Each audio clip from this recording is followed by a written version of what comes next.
देवी सर्वभूतेषु विद्यारूपेण संस्थिता नमस्तस्यै नमस्तस्यै नमस्तस्यै नमो नमः।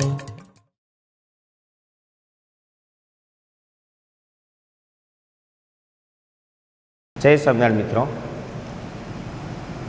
હવે અગાઉ આપણે શું ભણ્યા? સરસ મજાનું કામ કર્યું. એક તો દ્રાવણ એટલે શું, પછી દ્રાવણના મુખ્ય ઘટકો કેટલા, પછી દ્રાવણના પ્રકાર કેટલા, બરાબર. પછી દ્રાવણની અંદર વજન આપેલું હતું, એમાં કોણ દ્રાવ્ય અને કોણ દ્રાવક એ નક્કી કર્યું. તો ચલો દ્રાવણની આપણે પ્રોપર વ્યાખ્યા શું આપીએ? બે કે તેથી વધારે પદાર્થોનું એકરૂપ કે સમાંગ મિશ્રણ, એને આપણે શું કહીએ છીએ? દ્રાવણ કહીએ છીએ. પછી એમાં માત્રા જુદી જુદી હોય, એટલે માત્રા એટલે કે મોલ, બરાબર ને? છેલ્લે આપણે ભણ્યા ને મોલ, તો મોલનું પ્રમાણ વધુ હોય, મોલનું પ્રમાણ ઓછું હોય, એ પ્રમાણે બે ઘટક છે, દ્રાવ્ય અને દ્રાવક. તો દ્રાવ્યના મોલ ઓછા હોય અને દ્રાવકના મોલ કેવા હોય છે? વધારે હોય છે. એમાં દ્રાવ્ય એક પણ હોય ને એકથી વધારે પણ હોય, જ્યારે દ્રાવક તો હંમેશા એક જ હોય, બરાબર છે. પછી દ્રાવણના ત્રણ પ્રકાર હતા: સાચું દ્રાવણ, કલીલ દ્રાવણ અને નિલંબિત દ્રાવણ. એમાં જે સાચું દ્રાવણ છે, કલીલ દ્રાવણ છે, નિલંબિત દ્રાવણ છે, એ અલગ કેવી રીતે પડે? તો કે દ્રાવ્ય કણો જે છે ને એના કદના તફાવતના આધારે. તો સાચા દ્રાવણમાં દ્રાવ્ય કણોના કદ કેટલા? 1 નેનોમીટર કરતાં ઓછા. જ્યારે કલીલ દ્રાવણમાં 1 નેનોમીટર કરતાં વધુ અને 1000 નેનોમીટર કરતાં ઓછા. જ્યારે નિલંબિત દ્રાવણમાં દ્રાવ્ય કણોનું જે કદ ખરીને એ 1000 નેનોમીટર કરતાં વધારે, બરાબર છે. જુદું કિધર પાડ્યું આપણે? પ્રકાશનું કિરણ આપાત કર્યું. તો સાચા દ્રાવણના કણોમાં પટ્ટો નહીં દેખાય, બરાબર છે, કારણ કે સાચા દ્રાવણના કણોના કદ નાના છે એટલે પ્રકાશનું પ્રકિરણન કરશે નહીં. પણ કલીલ કણોના કદ થોડા મોટા છે એટલે પ્રકાશનું પ્રકિરણન કરશે, એટલે એમાં પટ્ટો દેખાશે. નિલંબિત કણોમાં પટ્ટો મોટો દેખાય, મોટા કણો દેખાય પ્રકાશિત, પણ લાંબા સમય સુધી નહીં દેખાય, એ કણો નીચે બેસી જશે, બરાબર છે. એટલે કણોના કદના તફાવતના આધારે ત્રણ પ્રકાર પડ્યા. પછી આપણે વાત કરી કે 46 ગ્રામ ઇથેનોલ 36 ગ્રામ પાણીમાં દ્રાવ્ય છે. ભલે પાણીનું વજન ઓછું છે પણ એનો જથ્થો વધારે છે, મોલ વધારે છે, સંખ્યા વધારે છે, એટલે પાણી દ્રાવક થશે. ભલે ઇથેનોલનું વજન વધાર્યું 46 ગ્રામ પણ એક જ મોલ થાય, એટલે એમાં સંખ્યા ઓછી હોય એટલે દ્રાવ્ય થશે, રાઈટ. આટલે સુધી આપણે અભ્યાસ કરી દો. પછી આપણે વાત કરી કે દ્રાવણની ભૌતિક અવસ્થા કયો ઘટક નક્કી કરે? તો દ્રાવણની અંદર જે ઘટકની માત્રા વધુ હોય એ દ્રાવક છે, અને દ્રાવકની જે ભૌતિક અવસ્થા છે એ જ દ્રાવણની ભૌતિક અવસ્થા છે, રાઈટ. તો દ્રાવણની ભૌતિક અવસ્થા કોણ નક્કી કરે? દ્રાવક નક્કી કરશે. તો દ્રાવણના ત્રણ પ્રકાર છે: ઘન, પ્રવાહી અને વાયુ. એમાં ઘન દ્રાવણ 3, પ્રવાહી દ્રાવણ 3 અને વાયુ દ્રાવણ 3. તો ભૌતિક અવસ્થાના આધારે દ્રાવણના પ્રકાર. ચલો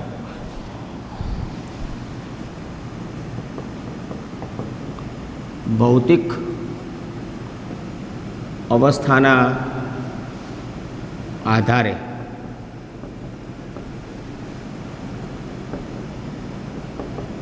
દ્રાવણના પ્રકાર. એમસીક્યુનો મોટો સ્ત્રોત છે આ રહ્યો. તમારે ખાસ ઉદાહરણ યાદ રાખવાના, બરાબર છે. તો ચલો અહીંયા આપણે દ્રાવણની ભૌતિક સ્થિતિ આવશે, રાઈટ. ચલો આપણે અહીંયા લઈએ દ્રાવ્યની ભૌતિક સ્થિતિ, અહીંયા આપણે લઈએ દ્રાવકની ભૌતિક સ્થિતિ, અને અહીંયા જે દ્રાવણ બનશે એ દ્રાવણનું ઉદાહરણ, રાઈટ.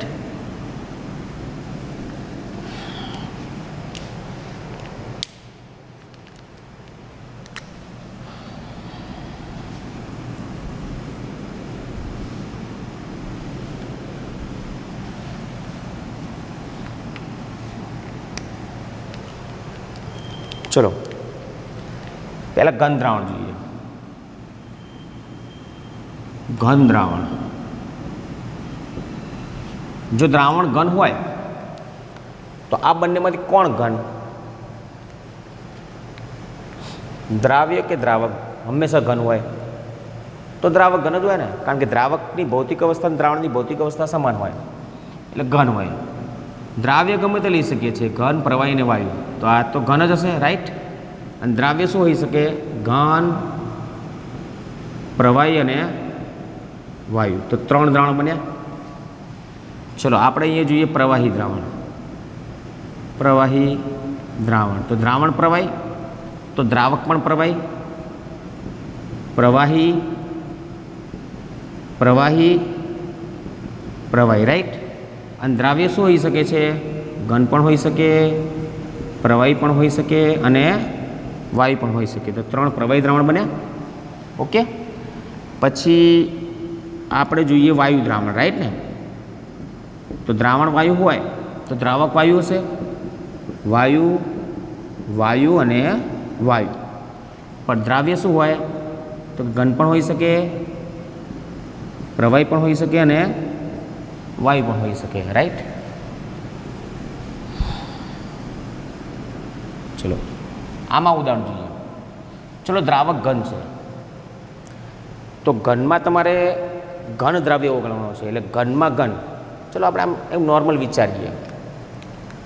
સર રસાયણશાસ્ત્રની અંદર ઘન શું લઈ શકાય? હંમેશા ઘન જ હોય એમ, બરાબર છે. તો તમે વિચારો કે ધાતુ, રાઈટ ને.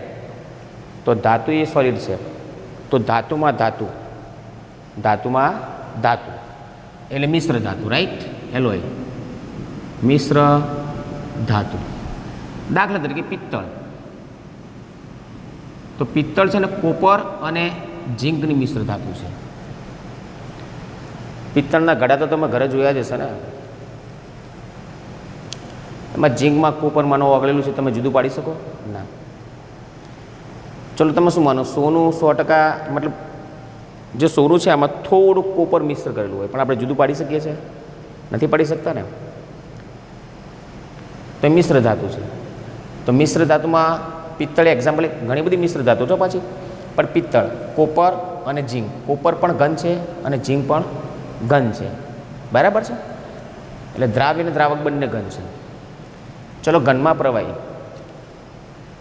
આ સારું યાર વિચારવું કે આવું ઘનમાં પ્રવાહી આ કયા પ્રકારનું દ્રાવણ છે? બહુ સિમ્પલ છે. ચલો કઈ ધાતુ પ્રવાહી અવસ્થા વિચારો? મર્ક્યુરી, પારો, રાઈટ. ચલો હું એ ZnHg લઉં તો ઝીંકમાં પારો ઓગળેલો હોય. ઝીંક ધાતુની અંદર પારો ઓગળેલો હોય છે. પારો પ્રવાહી છે, દ્રાવ્ય, રાઈટ. અને ધાતુ ઘન છે. આને આપણે ઝીંક સંરસ કહીએ તો ઝીંક એમાલ્ગમ, ઝીંક એમાલ્ગમ, અથવા આપણે કહેવાય ઝીંક સંરસ,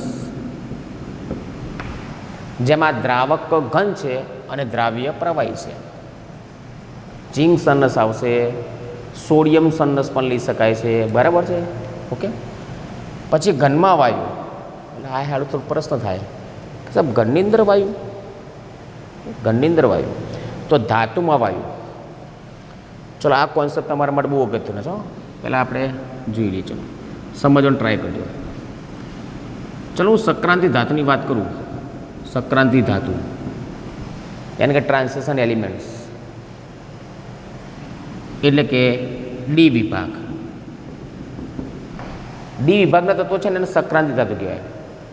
ધાતુ ઘન અવસ્થામાં છે. સપોઝ મારી પાસે પીળી ધાતુ છે, પેલેડિયમ, અથવા નિકલ ધાતુ છે, બરાબર છે. પ્લેટિનમ ધાતુ પર લઈ શકાય છે. તો આ સંક્રાંતિ ધાતુ એ ઘન અવસ્થામાં છે. અને ઘન અવસ્થામાં ઘટક કણોની જે ગોઠવણી છે ને, એ ગોઠવણી એકદમ નિયમિત હોય છે, બહુ ડિસિપ્લિનમાં ગોઠવાયેલા હોય છે.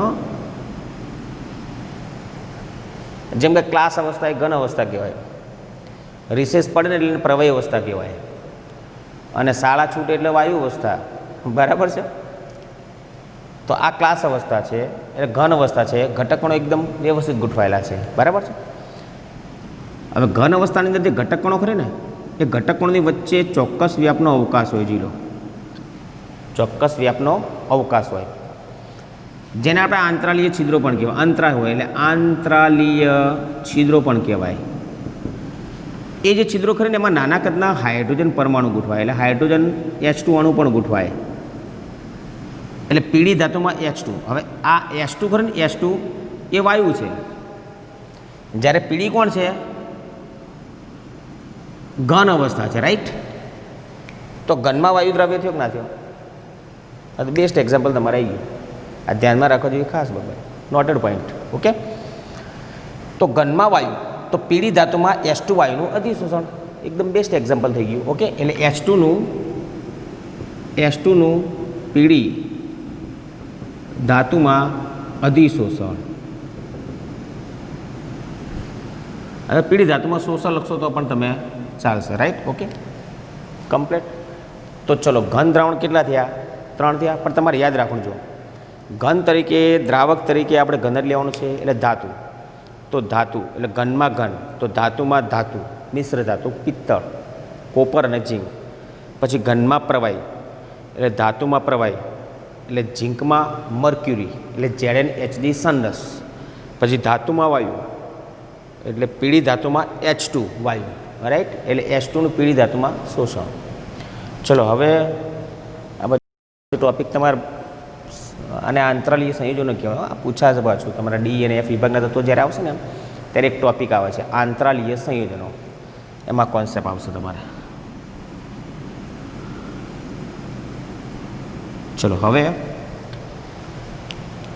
3 પ્રવાહી દ્રાવણ. ચલો, આપણે પ્રવાહી તરીકે શું લઈ શકાય? પાણી. બરાબર છે? તો પાણી એટલે પ્રવાહી, તો પાણીમાં ઘન એટલે ખાંડ. રાઈટ? ચલો, પાણીમાં પ્રવાહી એટલે પાણીમાં આલ્કોહોલ. રાઈટ? ઓકે, પછી પાણીમાં વાયુ એટલે પાણીમાં CO2. સરસ મજાના 3 ઉદાહરણ થઈ ગયા. તો પ્રવાહીમાં ઘન એટલે પાણીમાં ઘન એટલે પાણીમાં ખાંડ, એટલે ખાંડ વત્તા પાણી એટલે ખાંડ અને પાણીનું સમાંગ મિશ્રણ. રાઈટ? કમ્પ્લીટ. ઓકે, પછી પાણીમાં પ્રવાહી એટલે આલ્કોહોલ, આલ્કોહોલ અને પાણીનું સમાંગ મિશ્રણ. રાઈટ ને? આલ્કોહોલ અને પાણીનું સમાંગ મિશ્રણ. બરાબર છે? પછી પાણીમાં વાયુ, ગુજરાતનું ઉત્તમ પીણું સોડા. ઘણાનું શું, જમ્યા પછી સોડા પીવાની બહુ આદત હોય, પણ પાછા આપણે સોડા પીવા ગયા હોય ને એટલે પેલા આમ પ્રેશર આપતો હોય ને, પાછા કહે કે થોડું વધારે પ્રેશર આપને, એટલે CO2 થોડો વધારે ઓગળે એટલે મજા આવે સોડા પીવાની. એટલે CO2 અને પાણીનું સમાંગ મિશ્રણ, CO2 અને પાણીનું સમાંગ મિશ્રણ. એટલે આ જે 3 એક્ઝામ્પલ છે ને એ તો તમારા વ્યવહારમાં આવી ગયા, વ્યવહારમાં જ આવે છે. આ એક્ઝામ્પલ થોડા તમારે યાદ રાખવા પડશે. ચલો, હવે 3 શું જોઈએ? વાયુ દ્રાવણ. ઓકે, તો વાયુ દ્રાવક છે, એમાં દ્રાવ્ય ઘન છે. એટલે આ હવા. ચલો, હવામાં તમે પોતે જાણો છો કે N2 O2 અને નિષ્ક્રિય વાયુ પણ છે ને, નિષ્ક્રિય વાયુ. તો N2 78%, O2 21%, બાકી 1%માં બધા નિષ્ક્રિય વાયુ છે. બરાબર ને? આ તમે સરસ રીતે જાણો છો. તેમાં પ્રમાણ વધારે કોનું છે? તો કે N2નું છે. તે N2ને આપણે દ્રાવક તરીકે લઈ લઈએ. પણ હવે એમાં ઘન. ચલો, દરેક લોકો મંદિર તો જતા જશો, અને એમાં કપૂરનો ટુકડો હોય ને, કપૂરનો ટુકડો આપણે હવન કરાવતા હોય ને ત્યારે કપૂર અંદર નાખે એટલે ઝડપી સળગે એટલા માટે. બરાબર છે? તો કપૂર છે ને એનું ઉદુપાતન થાય, એના ઘન કણો ખરે ને ઉપર ભળે. કપૂર આમ પડ્યો ને તો એના કણો ક્યાં જાય? ઉપર જાય, ઉદુપાતન થાય. એટલે કપૂરના ઘન કણો ઉપર હોય અને N2 એ વાયુ છે. રાઈટ? તો કપૂરનું N2માં મિશ્રણ, કોપરના લગતા પાછળ કપૂરનું N2માં મિશ્રણ. રાઈટ? પછી વાયુમાં પ્રવાહી. તો તમે જો ભેજવાળી હવા હોય, એકદમ ઠંડી હવા હોય, મતલબ હવામાં ભેજ હોય, એટલે હવા એટલે દ્રાવક, હવા એટલે વાયુ ને, અને ભેજ એટલે H2 વાયુ અવસ્થામાં હોય. રાઈટ ને? એટલે ભેજવાળી હવા, ભેજવાળી હવા. પછી બંને વાયુ એટલે હવા પોતે જ નહીં યાર. એક વસ્તુ તમારે ખાસ યાદ રાખવાની કે જે હવા કરે ને, હવા એક મિશ્રણ જ છે, પણ કેવું? એકરૂપ કે સમાંગ મિશ્રણ છે. આમાં O2 છે, N2 છે, CO2 છે, ઘણા બધા વાયુઓ છે. એટલે પાડો જુદા પાડી શકાય જુદા, કારણ કે એકરૂપ છે, સમાંગ મિશ્રણ છે. એટલે O2 અને N2નું મિશ્રણ, તો O2 દ્રાવ્ય થશે કારણ કે 21% છે, જ્યારે N2 78% છે. એટલે આપણે ખાલી હવા લખીશું તો પણ ચાલશે, અથવા O2 અને N2નું એકરૂપ મિશ્રણ અથવા મિશ્ર હવા. બરાબર છે. ચલો, સરસ મજાનો ટોપિક આપણે પતાવ્યો. બરાબર છે, ધ્યાન આપજો ખાસ. મોસ્ટ ટાઈમ પીછાડ્યો. આમાંથી ઘણા બધા તમને MCQ મળી રહેશે. ભૌતિક અવસ્થાના આધારે દ્રાવણના પ્રકાર. ચલો, કેટલા ટોપિક તમારે યાદ રાખવાના? જો કે હંમેશા એક વસ્તુ યાદ રાખવાની કે દ્રાવણની ભૌતિક અવસ્થા દ્રાવણના કયા ઘટકના આધારે નક્કી થાય? તો કે દ્રાવક.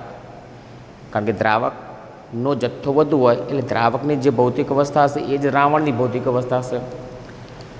માનો કે દ્રાવક તરીકે આપણે પાણી લઈએ એટલે પ્રવાહી અવસ્થા, તો દ્રાવણ પણ પ્રવાહી અવસ્થા. તો પાણીમાં ઘન ઓગાળીએ ખાંડ, પાણીમાં પ્રવાહી ઓગાળીએ આલ્કોહોલ, પાણીમાં વાયુ ઓગાળીએ CO2, તો ખાંડ, આલ્કોહોલ અને CO2 એ 3 દ્રાવ્ય થશે. ઘન, પ્રવાહી અને વાયુ. જ્યારે પાણી તો એક પ્રવાહી જ છે, તો મતલબ પ્રવાહી દ્રાવણ કેટલા થયા? 3 થયા. તો ઘન દ્રાવણ પણ 3 થશે અને વાયુ દ્રાવણ પણ 3 થશે. એટલે કુલ દ્રાવણ મુખ્ય 3 ઘન, પ્રવાહી, વાયુ, પણ કુલ દ્રાવણ કેટલા? 9. બરાબર છે. તો ઘન દ્રાવણ, તો ઘન તરીકે આપણે શું લઈશું? ધાતુ લઈશું.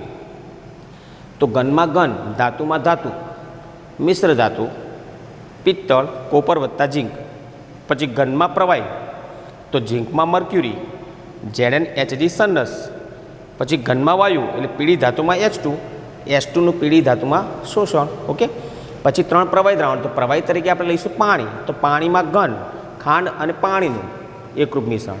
પછી પાણીમાં પ્રવાહી, તો પ્રવાહી તરીકે આલ્કોહોલ લેવાય, આલ્કોહોલ અને પાણીનું એકરૂપ સમાન મિશ્રણ.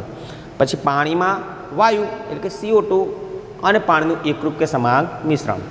ચલો, હવે 3 વાયુ દ્રાવણ, તો વાયુ તરીકે આપણે ચલો હવા લઈ શકાય છે. હવામાં N2 પણ હોય છે. તો N2માં ઘન એટલે કે કપૂર, તો કપૂરનું N2માં મિશ્રણ. પછી વાયુમાં પ્રવાહી એટલે ભેજવાળી હવા. પછી વાયુમાં વાયુ એટલે હવા પોતે, એટલે O2 અને N2નું એકરૂપ કે સમાન મિશ્રણ. રાઈટ. તો આ મુખ્ય કોન્સેપ્ટ થયો આપણે શાનો? દ્રાવણનો. રાઈટ. ઓકે. ચલો, હવે કેટલાક વિદ્યાર્થીઓનો પ્રશ્ન થાય કે સાહેબ ખાંડ પાણીમાં સંપૂર્ણપણે ભળી જાય છે, એનું કારણ શું? રેતીના કણો નહીં ભળતા, નીચે બેસી જાય છે. રીઝન શું સર? તમને જુદા પાડી શકતા નથી, કારણ શું? સિમ્પલ કોન્સેપ્ટ છે ને, એમની વચ્ચેનું આંતર આણ્વીય આકર્ષણ બળ, તો જ એકરૂપ થાય ને, બાકી તો એકરૂપ થાય જ નહીં. તો પ્રશ્ન થાય, દ્રાવ્ય અને દ્રાવકના કણો જે છે, શું બધા દ્રાવ્ય કણો બધા દ્રાવકમાં ભળી જતા હશે? એવું શક્ય જ નહીં ને યાર. બરાબર છે. કેટલાક દ્રાવ્યના કણો હોય ને તો અમુક દ્રાવકમાં જ ઓગળે, બધા દ્રાવકમાં ના ઓગળે. દ્રાવક તો ઘણા બધા છે આપણી પાસે. પાણી છે, આલ્કોહોલ છે, એસિટોન છે, બેન્ઝીન છે, કીટોન છે, ઘણા બધા છે. તો બધામાં બધા દ્રાવ્ય કણો કંઈ ના ઓગળતા હોય, તો ચોક્કસ લાક્ષણિકતા હોય. બરાબર છે. તો પ્રશ્ન આ છે આપણા પાસે કે દ્રાવણ બનવા માટે દ્રાવ્ય અને દ્રાવક કેવા હોવા જોઈએ, એમની લાક્ષણિકતા શું છે? રાઈટ. ચલો, ઓકે.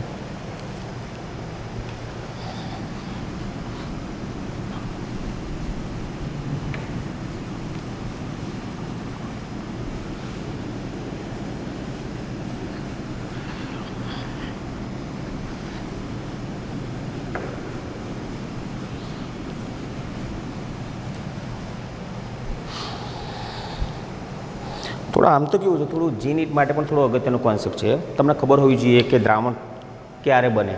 ઓકે. તો ટાઇટલ આવું છે,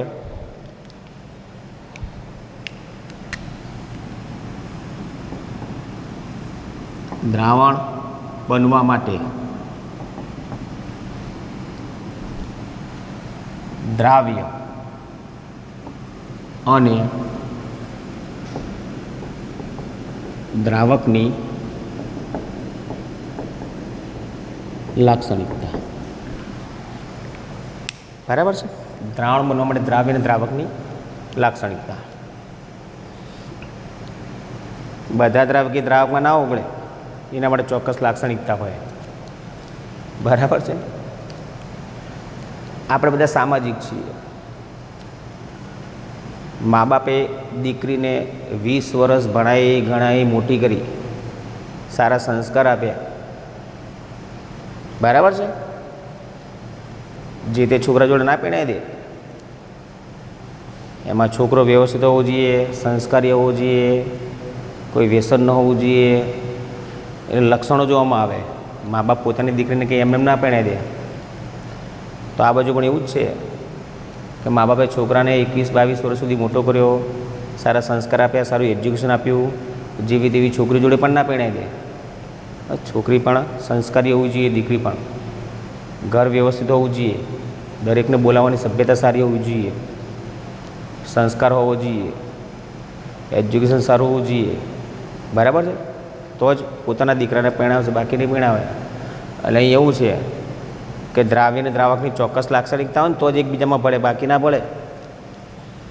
તો દ્રાવ્ય અને દ્રાવક વચ્ચે આકર્ષણ આંતરક્રિયા, જે દ્રાવ્ય છે અને કોણ છે દ્રાવક, આ બંનેની વચ્ચે પારસ્પરિક આકર્ષણ આંતરક્રિયા, પારસ્પરિક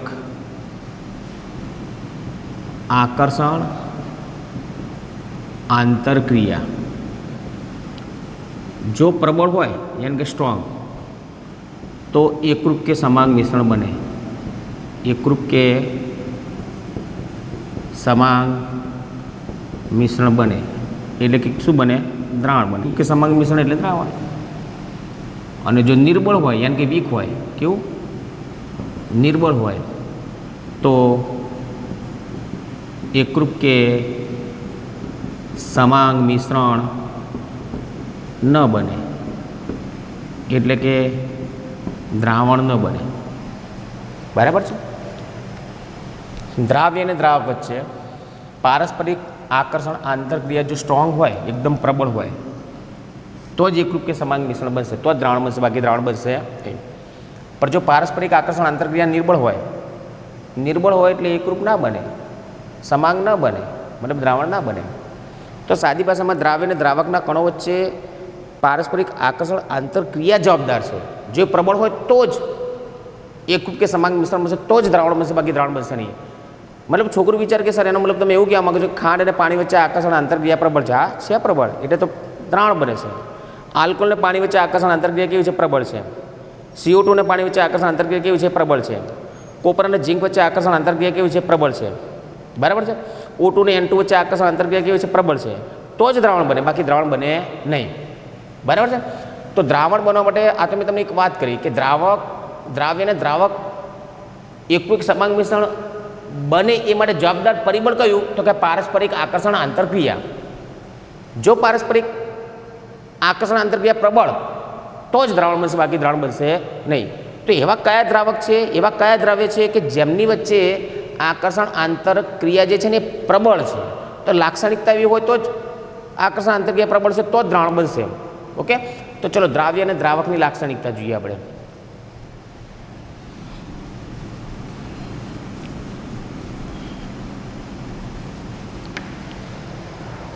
चलो ध्यान आपजो. फर्स्ट पहली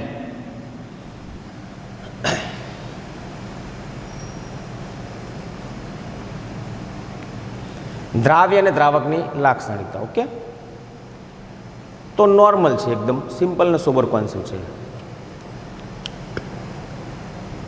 લગભગ કેવું હોય કે ધ્રુવીય પદાર્થો ધ્રુવીય દ્રાવકમાં દ્રાવ્ય હોય, રાઈટ?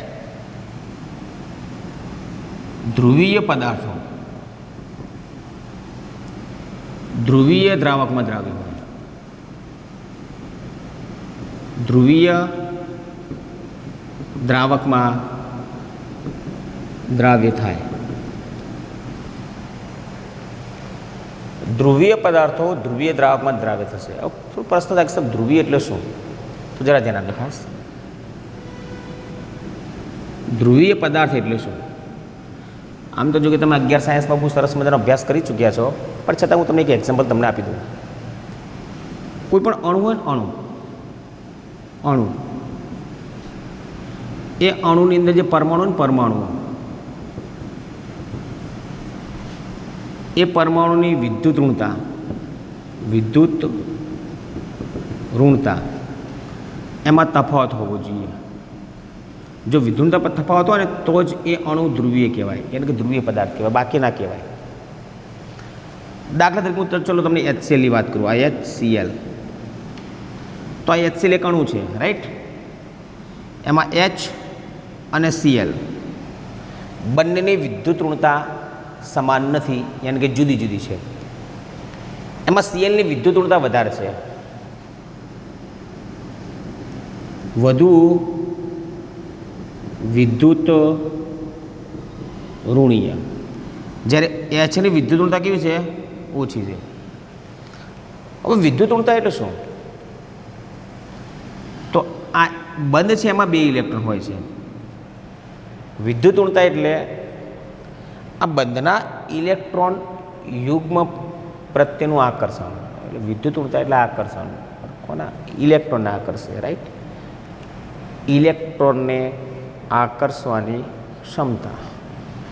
વિદ્યુત ઋણતા એટલે ઇલેક્ટ્રોનને આકર્ષવાની ક્ષમતા, રાઈટ. જેની ઇલેક્ટ્રોન આકર્ષવાની ક્ષમતા વધુ હોય એની વિદ્યુતતા વધુ હોય, અને જેની ઇલેક્ટ્રોન આકર્ષવાની ક્ષમતા ઓછી હોય એની વિદ્યુત ઋણતા ઓછી હશે. તો અહીં Clની વિદ્યુતતા વધારે છે.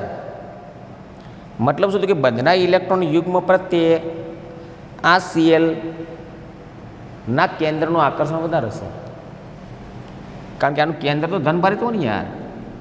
આનું પણ કેન્દ્ર ધનભારિત છે, પણ આનું કેન્દ્રનું દળ થોડું વધારે હશે, એટલે બંધના ઇલેક્ટ્રોન યુગ્મ પ્રત્યે આનું આકર્ષણ વધારે હશે. એટલે આ બધું ઇલેક્ટ્રોન યુગ્મ જે છે એ Cl તરફ ખસી જાય, કારણ કે ઇલેક્ટ્રોન યુગ્મને આકર્ષે એટલે Cl પર આંશિક ઋણભાર આવશે. ધ પાર્ટિશિયલ નેગેટિવ ચાર્જ, આંશિક ઋણભાર. તો H પર શું આવશે? આંશિક ધનભાર આવશે. આંશિક ધનભાર એટલે પાર્ટિશિયલ પોઝિટિવ ચાર્જ, રાઈટ. ચલો, તો મતલબ શું થયો? કે Cl પર આંશિક ઋણભાર આવ્યો અને H પર આંશિક ધનભાર આવ્યો, એટલે ઋણ ધ્રુવ ને ધન ધ્રુવ, એટલે ધ્રુવીય અણુ થયો,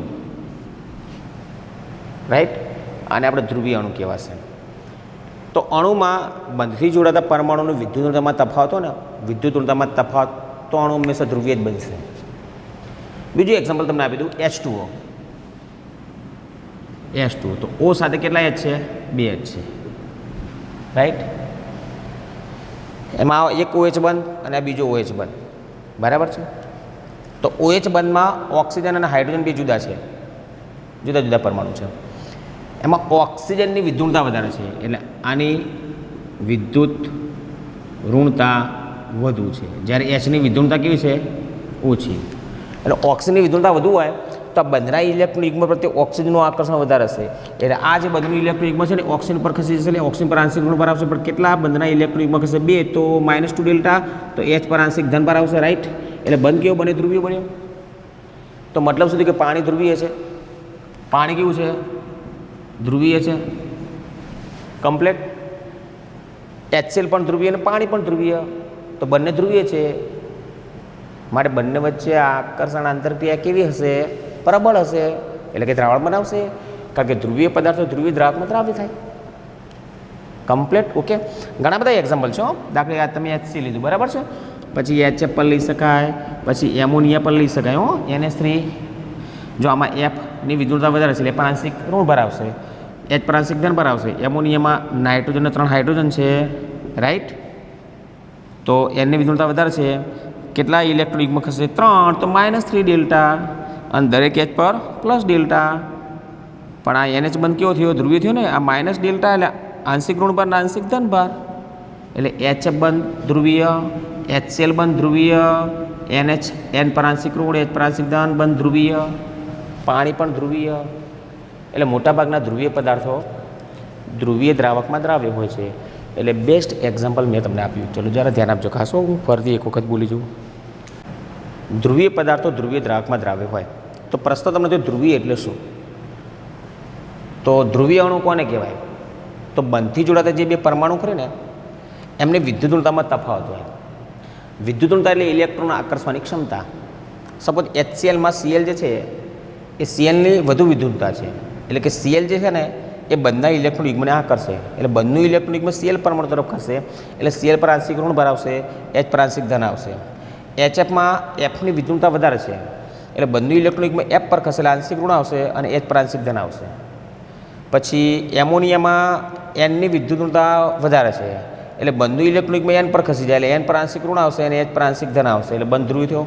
પાણીમાં OH બંધ છે, પાણીમાં ઓની વિદ્યુતતા વધારે છે, એટલે બંધનું ઇલેક્ટ્રોન યુગ્મ O પર ખસે, એટલે આંશિક ઋણ ભાર અને એચ પર આંશિક ધન ભાર આવશે. એટલે દરેક પરમાણુ અણુ HCl કો, HF કો, એમોનિયા કો કે પછી આપણે કહીએ પાણી, આ દરેકે દરેક ધ્રુવીય છે. રાઈટ? ઓકે. તો દરેકે દરેક પાણીમાં શું હશે? દ્રાવ્ય હશે.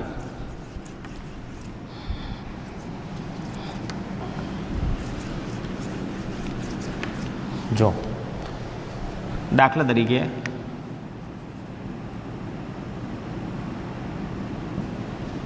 HCl પાણીમાં દ્રાવ્ય છે, એમોનિયા પાણીમાં દ્રાવ્ય છે. રાઈટ? ઓકે. ચલો સેકન્ડ, અધ્રુવીય પદાર્થો અધ્રુવીય દ્રાવકમાં દ્રાવ્ય હોય. અધ્રુવીય પદાર્થો અધ્રુવીય દ્રાવકમાં દ્રાવ્ય હોય. અધ્રુવીય દ્રાવકમાં દ્રાવ્ય હોય. ચલો અધ્રુવીય એટલે શું? તો સિમ્પલ કોન્સેપ્ટ આપું. લગભગ મોટાભાગના જે કાર્બનિક પદાર્થો ખરે ને, ઓર્ગેનિક સબસ્ટન્સ, કાર્બનિક પદાર્થો, મોટાભાગના કાર્બનિક પદાર્થો છે ને એ અધ્રુવીય છે. હું દાખલા તરીકે મિથેનની વાત કરું, CH4, તો CH4માં CH બનશે. રાઈટ? એમાં કાર્બન અને હાઇડ્રોજન બંનેની વિદ્યુત ઋણતા લગભગ સમાન છે. સમાન હોય એટલે મતલબ શું થયો કે આ બંધના ઇલેક્ટ્રોન યુગ્મ પ્રત્યે બંને પરમાણુનું આકર્ષણ સરખું છે. એટલે આ બંધનું ઇલેક્ટ્રોન યુગ્મ કોઈ પણ પરમાણુ તરફ ના ખસે, આકર્ષણ સરખું તો ખસે નહીં ને. એટલે કોઈ પણ પરમાણુ પર વીજભાર નહીં આવે, એટલે ધ્રુવ નહીં આવે, નહીં ધન ધ્રુવ ઉત્પન્ન થશે કે નહીં ઋણ ધ્રુવ ઉત્પન્ન થશે, એટલે અધ્રુવીય થશે, નોન પોલર. ઓકે. એટલે અધ્રુવીય છે. એટલે કાર્બનિક પદાર્થો બધા અધ્રુવીય છે. એટલે કાર્બનિક પદાર્થો કાર્બનિક દ્રાવકમાં દ્રાવ્ય હોય. બરાબર છે? ચલો દાખલા તરીકે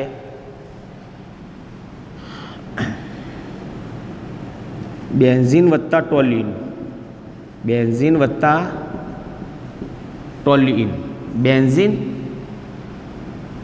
C6H6, રાઈટ? કાર્બનિક પદાર્થ અધ્રુવીય. ટોલ્યુઇન દેટ મીન્સ બેન્ઝીન ઉપર CH3, એટલે ટોટલ કાર્બન 7 થાય ને, આ 6 અને 1 7 અને 5 6 7 8 8 હાઇડ્રોજન. તો બંને કાર્બનિક પદાર્થ છે, એટલે કે બંને અધ્રુવીય છે. તો અધ્રુવીય પદાર્થ અધ્રુવીય દ્રાવકમાં દ્રાવે છે, એટલે કે બેન્ઝીન વત્તા ટોલ્યુઇન. તો સરસ મજાનું એક્ઝામ્પલ થયું. ધ્રુવીય પદાર્થો ધ્રુવીય દ્રાવકમાં દ્રાવ્ય હોય, જેમ કે HCl પાણીમાં દ્રાવે છે, એમોનિયા પાણીમાં દ્રાવ્ય છે. HCl ને એમોનિયા ધ્રુવીય છે, પાણી પણ ધ્રુવીય છે. અધ્રુવીય પદાર્થો અધ્રુવીય દ્રાવકમાં દ્રાવે છે. મોટાભાગના કાર્બનિક પદાર્થો તમારી એવું માની લેવું અધ્રુવીય છે, મોટાભાગના. ઓકે. બધા નહીં, મોટાભાગના. સો બેન્ઝીન વત્તા ટોલ્યુઇન, તો બંને કાર્બનિક પદાર્થ છે, બંને અધ્રુવીય છે, માટે એકબીજામાં દ્રાવ્ય છે. રાઈટ? ઓકે. ત્રીજું છે, જે કાર્બનિક પદાર્થમાં OH સમૂહ હોય, OH સમૂહ, તે પાણીમાં દ્રાવે છે. જેમ કે alcohol, alcohol that means R bond OH, alcohol. તો આલ્કોહોલમાં OH સમૂહ છે એટલે પાણીમાં દ્રાવે છે. બરાબર છે? જેમ કે ઇથેનોલ વત્તા પાણી, ઇથેનોલ દેટ મીન્સ C2H5OH અને પાણી એટલે H2O. તો આલ્કોહોલ પાણીમાં દ્રાવે છે. કેમ? કારણ કે આલ્કોહોલમાં OH સમૂહ છે. કોઈ વિદ્યાર્થી પૂછે સાહેબ એવું કેવું કે આલ્કોહોલ પાણીમાં દ્રાવે છે, એનું કારણ શું? તો OH ખરે ને, OH એના કારણે આંતરાણવીય H બંધ બને. આંતર આણવીય H બંધ બને. બંધ એટલે આકર્ષણ, એટલે આકર્ષણ હોય એટલે દ્રાવ્ય હોય. જેમ કે ચલો હું આલ્કોહોલની વાત કરું તો R bond O bond H, right, alcohol. ચલો પાણી લેવું એટલે H bond O bond H, right.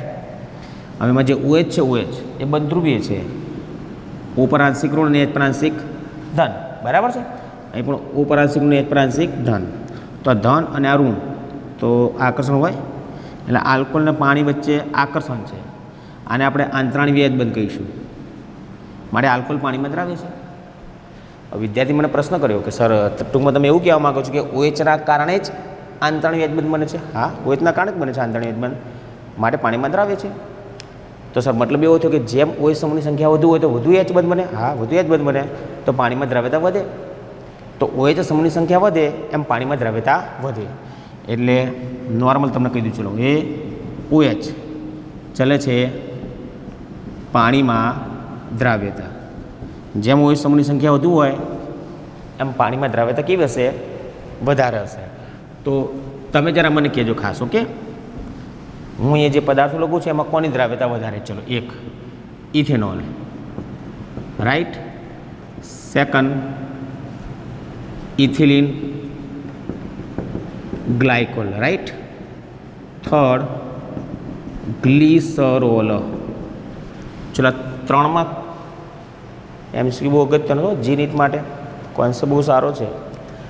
આ ત્રણેયમાંથી કોની પાણીમાં દ્રાવ્યતા વધુ? એક આવું MCQ પૂછાય. તો જ્યાં સુધી તમને એના અણુસૂત્ર ના આવડે ત્યાંથી ખબર ના પડે. ચલો, ઇથેનોલ દેટ મીન્સ CH3CH2OH. ચલો, ethylene glycol that means CH2CH2OH. Ethane 1,2 diol પણ કહેવાય એને, IUPAC નામ. ઇથેન 2 OH છે એટલે ડાયોલ લાગશે, ઓલ 2 હોય તો ડાયોલ ને 3 હોય તો ટ્રાયોલ, ઓકે. આનું નામ છે ઇથેન 1,2 ડાયોલ. ચલો, ગ્લિસરોલ. તો ગ્લિસરોલમાં 3 કાર્બન છે અને 3 કાર્બન પર OH છે. 3 છે પ્રોપેન 1, 2, 3 ટ્રાયોલ, ઓકે. પ્રોપેન 1, 2, 3 ટ્રાયોલ. તો 3માં વધુ દ્રાવ્ય કોણ હશે? ખ્યાલ આવી ગયો તમને? જેમાં OH સમૂહની સંખ્યા વધુ હશે એની પાણીમાં દ્રાવ્યતા કેવી હશે? વધારે હશે. ચલો, ઇથેનોલમાં એક જ OH છે, ઇથિલિન ગ્લાયકોલમાં 2 OH છે અને ગ્લિસરોલમાં કેટલા OH છે? 3 OH છે. માટે ગ્લિસરોલની પાણીમાં દ્રાવ્યતા ઇથેનોલ અને ઇથિલિન ગ્લાયકોલ કરતાં કેવી છે? વધારે છે. એટલે જે કાર્બનિક પદાર્થમાં OH સમૂહ હોય તે પાણીમાં દ્રાવ્ય, ઓકે. કેમ? કારણ કે OHના કારણે પાણીમાં આંતરાણવી H બંધ બને એટલે પાણીમાં દ્રાવ્ય. પણ OHના કારણે બને છે ને, તો જેમ OH સમૂહની સંખ્યા વધુ હોય એમ પાણીમાં દ્રાવ્યતા કેવી હશે? વધારે હશે, રાઈટ, બરાબર છે. તો ઇથેનોલ, ઇથિલિન ગ્લાયકોલ અને ગ્લિસરોલ આ ત્રણેયમાં જે પદાર્થમાં OH સમૂહ વધુ હશે એની પાણીમાં દ્રાવ્યતા વધારે હશે. તો ઇથેનોલમાં 1 OH સમૂહ છે, ઇથિલિન ગ્લાયકોલમાં 2 OH સમૂહ છે અને ગ્લિસરોલમાં 3 OH સમૂહ છે. એટલે ગ્લિસરોલની પાણીમાં દ્રાવ્યતા કેવી છે? વધારે છે. એટલે 3 કોન્સેપ્ટ આપણે શીખ્યા જો હાલ, ઓકે. એક, ધ્રુવીય પદાર્થો ધ્રુવીય દ્રાવકમાં દ્રાવ્ય, જેમ કે HCl પાણીમાં દ્રાવ્ય છે, એમોનિયા પાણીમાં દ્રાવ્ય છે, રાઈટ. પછી અધ્રુવીય પદાર્થો અધ્રુવીય દ્રાવકમાં દ્રાવ્ય, જેમ કે બેન્ઝીન વત્તા ટોલ્યુઇન. અને લાસ્ટ, જે કાર્બનિક પદાર્થમાં OH સમૂહ હોય એ પાણીમાં દ્રાવ્ય. તો આલ્કોહોલ પાણીમાં દ્રાવ્ય, આલ્કોહોલમાં OH સમૂહ છે. કારણ આંતરાણ વ્યાજબંધ. કોના કારણે? OHના કારણે. તો જેમ OH સમૂહની સંખ્યા વધુ એમ પાણીમાં દ્રાવ્યતા વધુ. તો સરસ મજાનું એક્ઝામ્પલ આપણે અહીંયા પ્રોવાઈડ કરીશું, ઓકે. ક્લિયર બેટા? સરસ, થેન્ક યુ.